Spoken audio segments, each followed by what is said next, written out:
Our today's guest is Monique Allen. She is a yoga practitioner, a lifelong gardener. She's an author. She's a CEO of Garden Continuum. She gardens people. She helps people become better humans and create better teams, better businesses that are more harmonious with who they are. So welcome, Monique. Oh, thank you so much, Eugenia. I'm really happy to be here. This is going to be an exciting conversation because this is such a cool psychological, conceptual sort of way of looking at things that when you grow your business, it's like growing a garden. And I'm so interested to hear how you combine the two, because you've been in business for what, 40 years or something? Yes, I mean, you've had so almost. many different businesses, right? So how did gardening become more of gardening from the land to gardening people?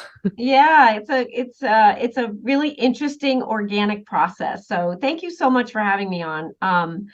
I started young. I was entrepreneurial at a young age because my dad was an immigrant and started a company here. And so I grew up in that whole entrepreneurial space. And but my dad was a mechanical engineer, refrigeration and air conditioning. I hung out in that space a little bit, but it was definitely not for me. And I stumbled into gardening. I just stumbled into it late in my teenage years and really fell in love with it and just kind of started to follow that thread. And what was happening is that the entrepreneurial spirit just started to mash up with the two. And so I was ambitious, a little audacious, and kept working and pushing forward and growing that business, so much so that I went to school and got a degree in entrepreneurship and never thought that I would teach anyone about how to build a business. But as time began to unfold and my business got bigger, I realized it wasn't enough just to have a school degree. It wasn't enough just to have a design degree. I actually needed to learn how to iterate. I needed to learn how to ideate. I needed to learn how to work versioning and updating into my business all the time. And you know how much humans like change, right? So I had to learn how to deal with my own discomfort and my shadows and my beliefs and my blocks and all of that so that I could grow my business. And as I was starting to learn myself, I realized that these tools were actually things that literally helped people become better humans. And the minute we start to become a better human and we're happier with how we're feeling and navigating the world, it became easier to own a business. And so the two mashed up. The real culmination of the two was I wrote a book called Stop Landscaping, Start Lifescaping, to help people think in a more holistic way about how to develop land so that we could kind of break the paradigm that was hurting the land. And once I finished that book, I realized that I had written a book that was a metaphor for how to develop a business or to how to develop a lifestyle. And so that's where the Lifescape Method was born. Yeah, and this is such a great play on words too, because when we tend to the garden and let's say something is not quite happening the way we want to, you wouldn't just get mad at nature and say, well, hell, I did all the right things. Like, what's wrong with you? Why aren't you like giving me the stuff that I planted, right? We have to kind of approach it from a very different perspective with a lot of patience and kindness and self-acceptance. So lifescaping, that is such a interesting approach. So can you speak a little more on that? Yeah, absolutely. With any method, as you know, you have to kind of build a container around it so that you can understand it. So what I did when I was trying to write this book is I had to go backwards to figure out like what was I doing and why was I doing it that way, and were there any things that were being continuously repeated. And what I came to was three specific things: that a lifescape is organized, it's healthy, and it has wow factor, right? It has this vitality, this glow. We love pretty. We love pretty flowers. We love pretty jewelry. We like pretty. We just like pretty. It's embedded in our brains. The problem is that media, And anything in the business world that's trying to get you to do something is always going to dangle the flashy, shiny, pretty thing and say, if you do this, you can get that.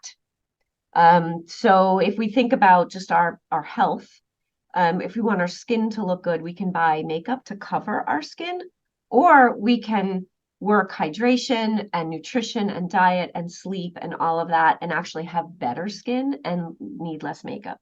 So this idea of organization is that the human brain actually wants a certain kind of order. And of course, that's on a continuum. That's why it's called the garden continuum, right? So some people like high order, some people are okay with a little chaos. So we need to think about order, and then we need to think about health and that wellness. And for human beings, we have to get all the way into the gut to be healthy. For the garden, we have to get all the way into the soil to be healthy.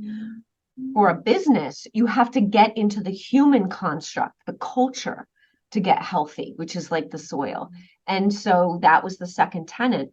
And then ultimately, what we're trying to get to is that vital, fun, beautiful, pretty wow, that makes your brand exciting, that makes your brand something that somebody wants. And I think in every single industry, that is something that is the special sauce that comes from that founder. What's the thing that is lighting that founder up so that they can do the work when it's hard, right? They believe in it so much, their passion, and that comes through as the wow factor. That's what then magnetizes your perfect client to you. So that's basically it. Organization, health, and wow factor. That's basically the construct for lifescaping, no matter where you're applying it. That is really cool. And I really like the concept of kind of like gardening your life, gardening your business with the components that apply to natural rules, right? Like nature, being in nature, natural rules. So would you say that this helps them navigate their inner environment so that they are able to kind of elevate who they are in a sense, just like in the garden? If we improve like the things you said from, in a material sense would be soil and your techniques and whatever, it doesn't just like grow more, it grows better, different, more abundant and beautiful. You got it 100%. So what we're thinking about is words like tending, cultivating, navigating. And all of those require, constant touches, right? There's a wonderful yogi that I follow, Sadhguru, who does a really cool Save the Soil program, which was how I found him. And he has this great thing where he says, we don't raise children. You raise cattle. You don't raise children. You cultivate children. Right? You are trying to help them to develop that inner strength, that inner core, that inner guidance or compass so that they can navigate the difficulties of life. And as business owners, we are always going to be navigating no matter what your business is. And most particularly for the heart-centered, where we want to do good. Like it's so important to do. Sure, we want to make money. We have to pay our rent, but we really want to do good. We want to see that the person in front of us is calmer, is feeling more satisfied or more healthy. And the only way that we can do that is to be able to self-navigate. So the yoga for me has been enormously helpful, the teachings of Patanjali and the 8-limb process, because it really helps us to figure out how to conduct ourselves in the world.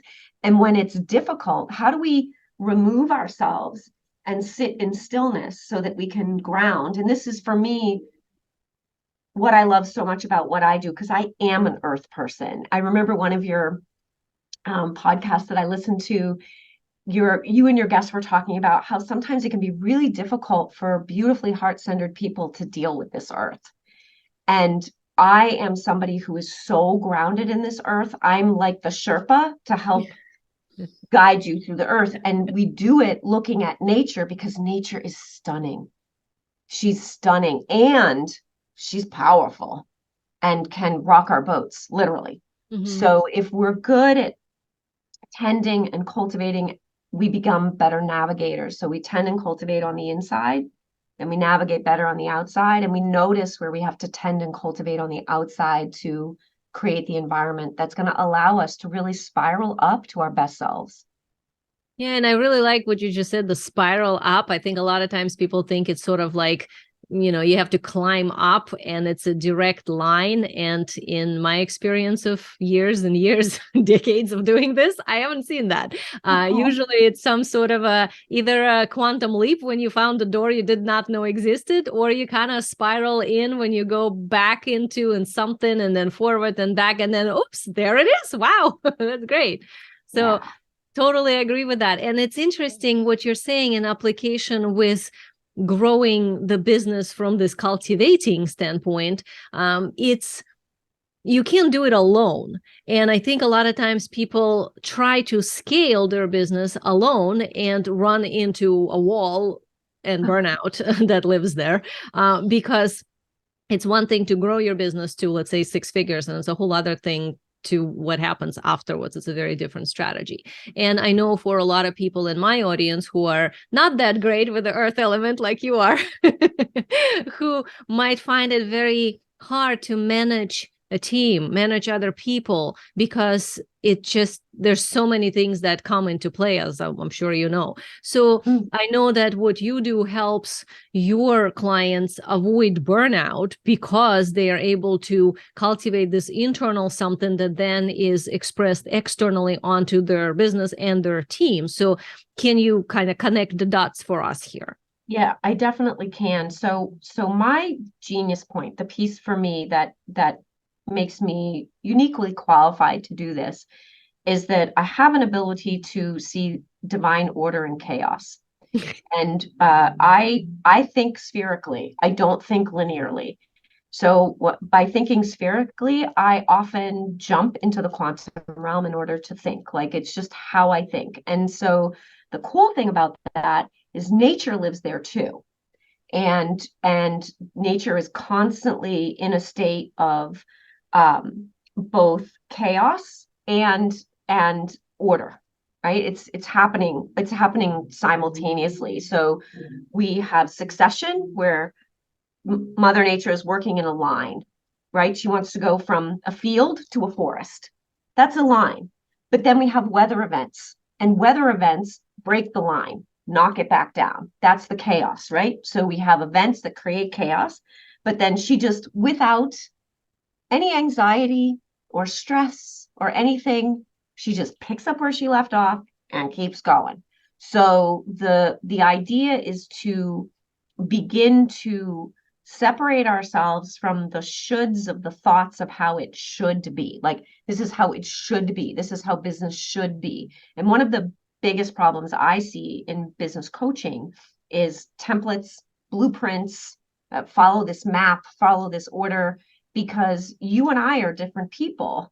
And while we both want to, let's say, achieve a certain milestone, the way you work, and I love this with your soul design, is that your work and my work are very different, but we want to get to the same place. But then you as a person and me as a person, we're different. So we have to figure out, how do we navigate to get to that place? And when I'm helping people to build business, I'm really thinking about this idea that we have to get to a place where we reclaim our power, like our sovereignty, especially with women, because I think there's a lot of that gets shut down. And we have to look at, where's the wound, where's the trauma, where's the fear, where are the blocks, so that we can regenerate. So when we have damaged soil, we work in regenerative practices. When we have somebody who has a money block, what we're trying to do is find the wound and then do regenerative practices so that we can move past it. So we stop thinking of money as paper or dirty or anything. And I know you've talked about this, but thinking about it as energy, as a transfer. So one of the things I see oftentimes with owners is they don't want to do sales and they don't want to do marketing because they see that they think that's being cheesy. But in truth, what you're doing is you're building visibility. Just like you want the sun to shine on a garden so that it grows, you need visibility, and that visibility is going to help people see you who need you.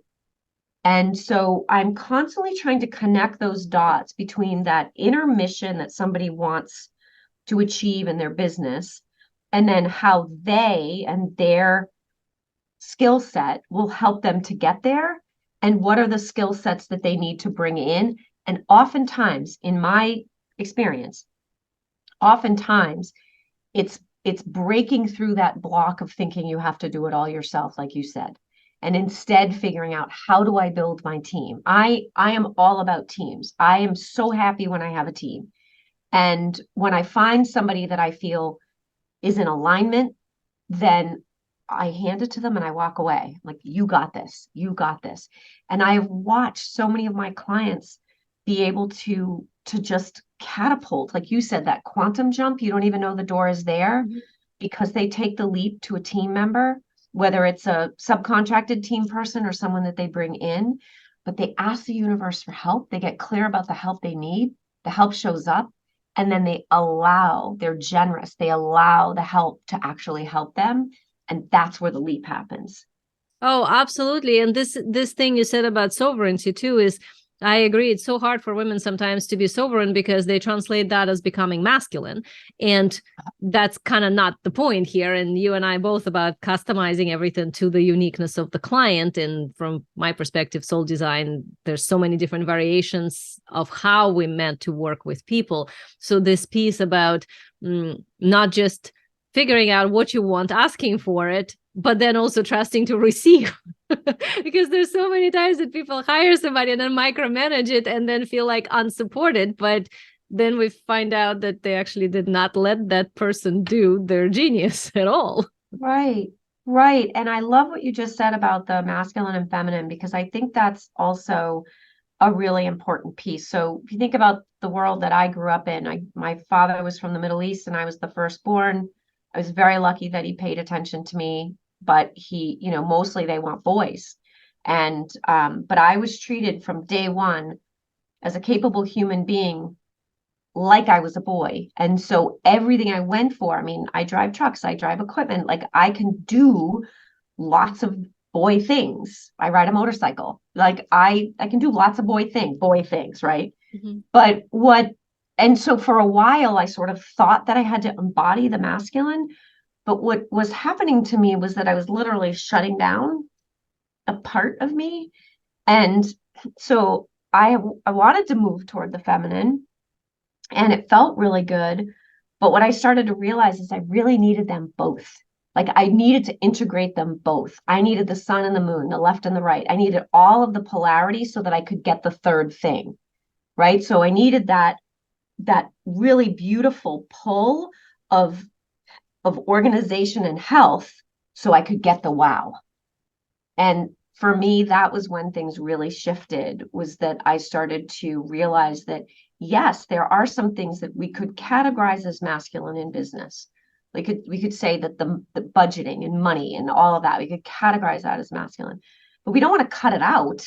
We need it.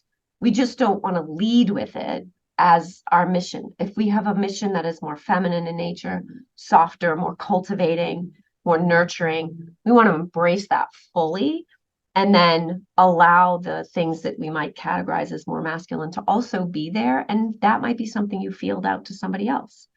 So for me, it's the yes and. It's allowing it all, sort of yin yang, to belong in the place at once. Nobody belongs more than anyone else. Energetic. Absolutely. Yeah. And I think that combination of the masculine and feminine is very much essential in any business, especially if the woman is the owner and the founder of the business. From the way that I teach is that the strategy is the masculine part and that quantum piece is the feminine part. And I like it. I like in order to do anything. So, yeah. And how would you I wonder what your view on this is, that a lot of times when people bring in the team, I mean, obviously we have to know that we're not doing it out of scarcity and terror of doing and learning something, but because we actually need it and it's appropriate. But then what's your view on bringing in an expert, somebody who you pretty much can give this task to and they know what to do, probably better than you, versus somebody who you train to do it the way you would want to? Like, what's your view on that balance? Because I think a lot of times people kind of look at it like, well, we all would like to hire experts, but then we think we like it and it doesn't necessarily always does for us what we want. But the other side obviously comes with its own time to train and all that. So what's your view on that from the lifescaping viewpoint? Yeah, that's actually that's a really, really good question. So I've been an employer for over 30 years. And right now I have 25 or 26 employees. And I have a management team. So a management team that direct accesses me. My business is multi-seven figures. So, but I work about 3 days a week in the business, and then my management team runs the business throughout so that I can do the other businesses on the tail ends on the Mondays and Fridays and teach yoga and all of that. So I definitely have a lot to say about building teams. And I will say that I have made so many mistakes. Like, I'm definitely not perfect at all. Where I made my biggest mistakes was when I tried to find someone to rescue me. Mm-hmm. And I wanted to give it away because I didn't want it. I didn't want to do it.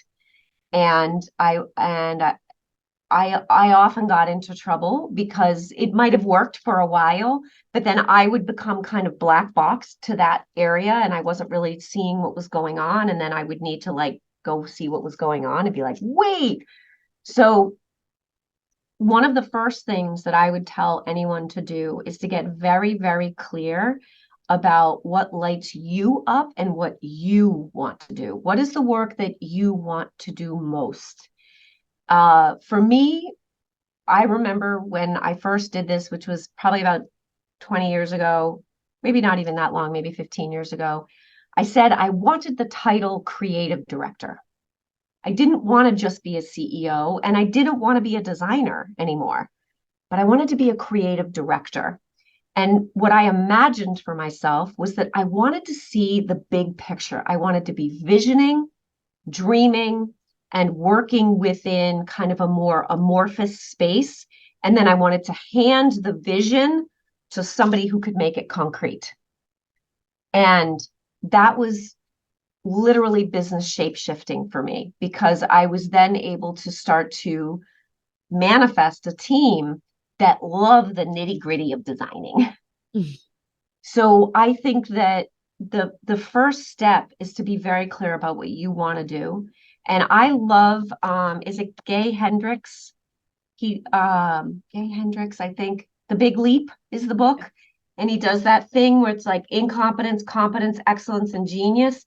And I did a lot of work to try to identify my genius and where I wanted to be, and then understand that like if I was working in my excellence, I was okay, but it would limit me from my hitting my genius. The problem is I was working in my competency all the time.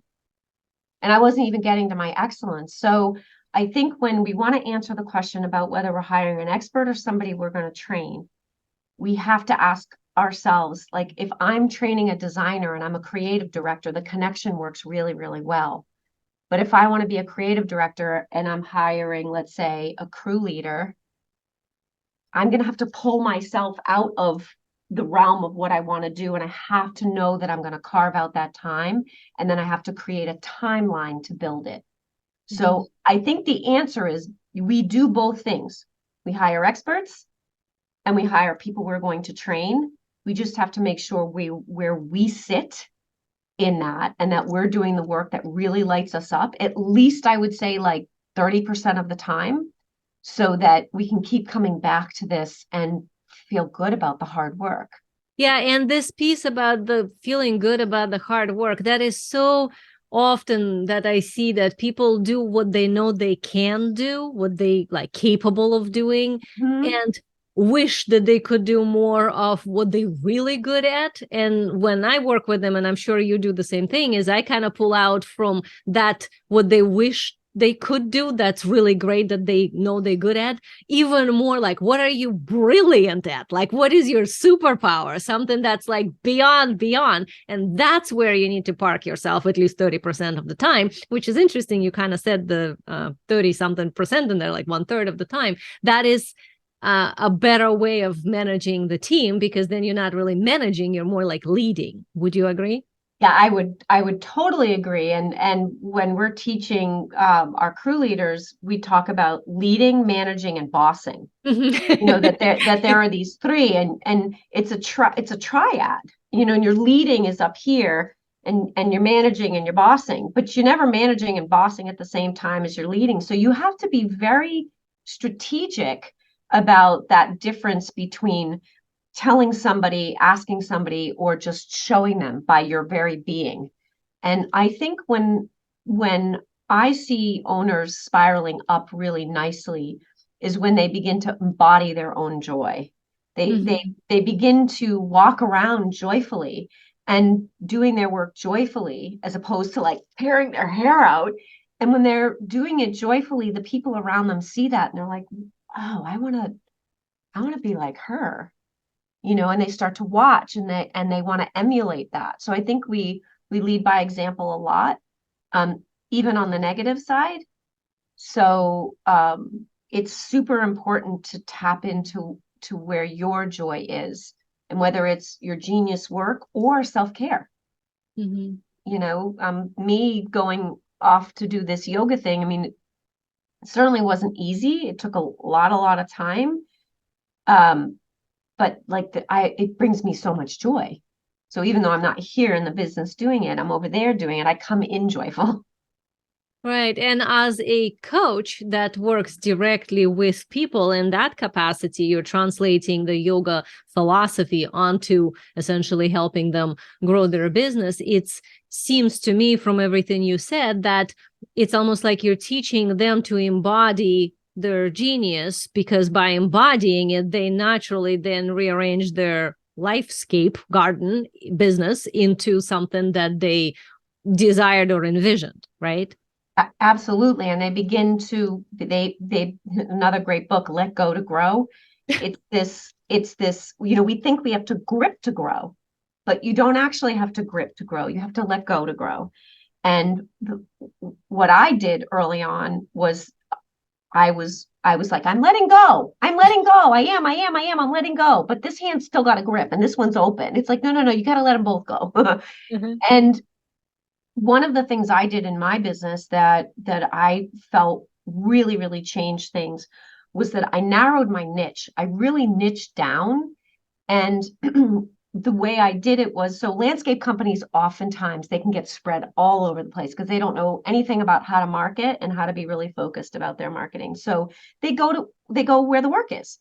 So if I work for you and your friend lives 4 towns over and comes to your house and loves your landscape, you tell them about me. Now I'm going 4 towns over to work for them. And that's kind of how landscaping often will grow. And so poor landscapers end up driving all over the place all the time. And this was happening to me. And I said, I need to pull it in. I want to become hyper local. I want to have a smaller carbon footprint. So I'm not a mechanic and I'm not going to run my trucks on donut grease. I don't know how to do that.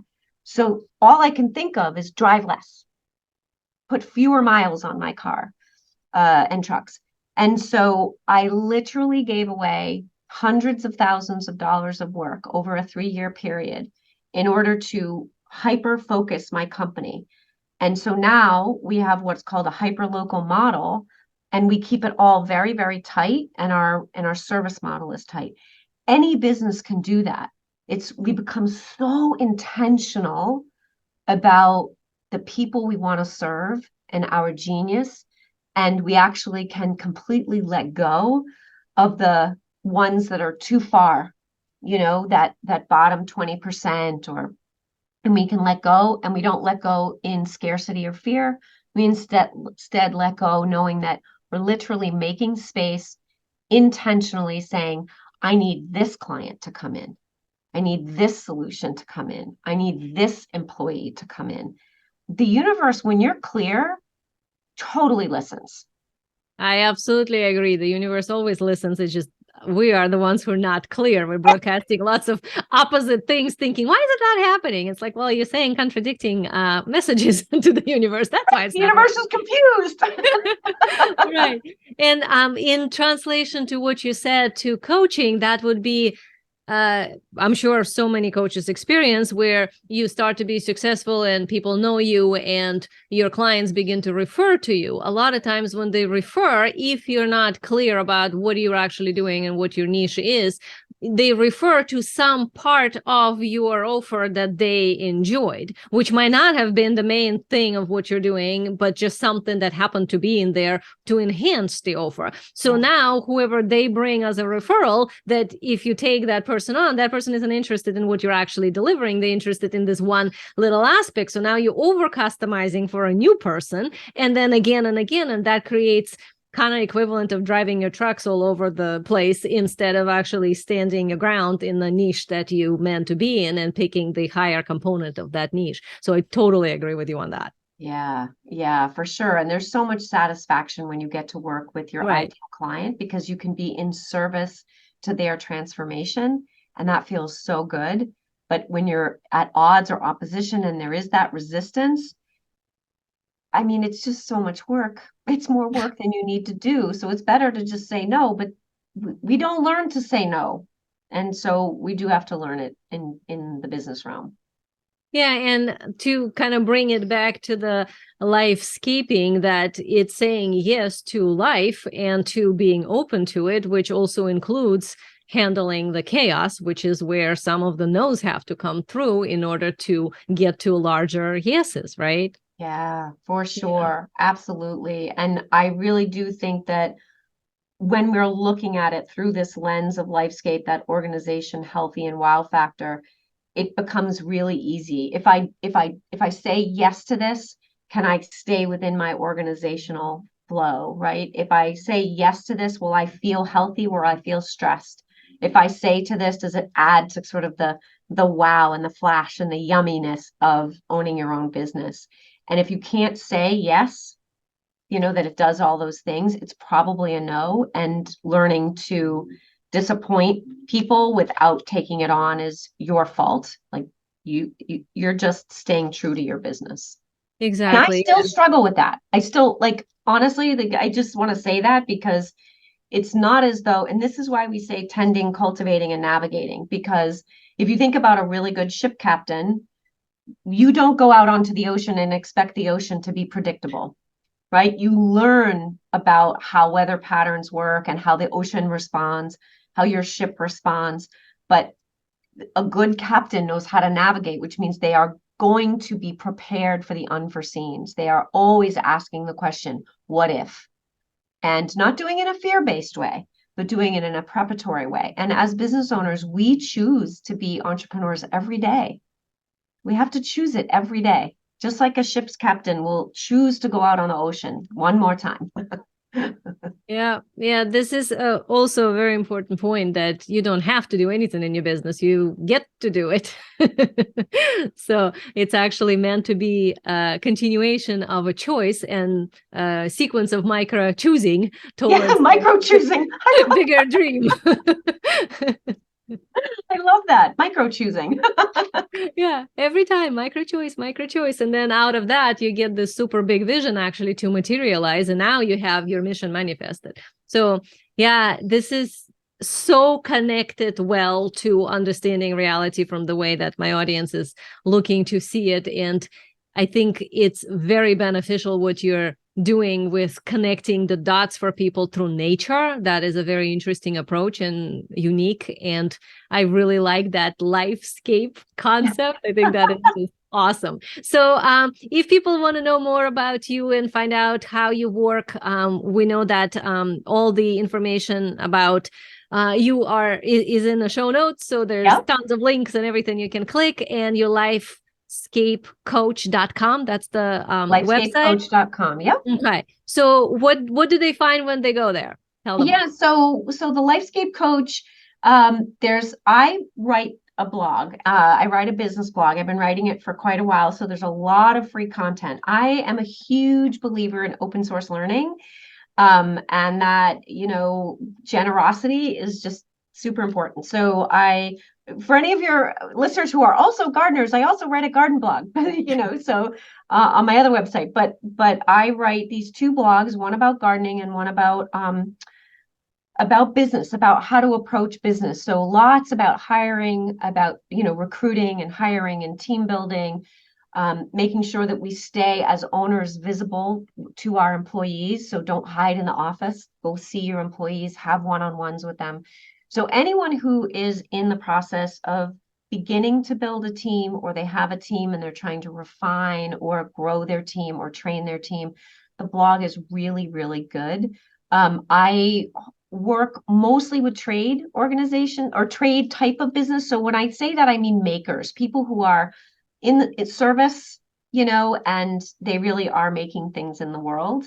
Though I do, as I told you, some nutritionists and yoga studios and things like that. But really, that's the place to go to understand my thought process about how to lifescape. Yeah, and the methodology of that, I'm sure that would be really, really useful for people. So Monique Allen, and lifescapecoach.com is the website. All the rest of the information is in the show notes. Go check her out. And thank you so much for being here and sharing your wisdom. And it was really, really cool connecting the dots. That's unusual, and I love it. Oh, I love it. Eugenia, thank you so much for having me.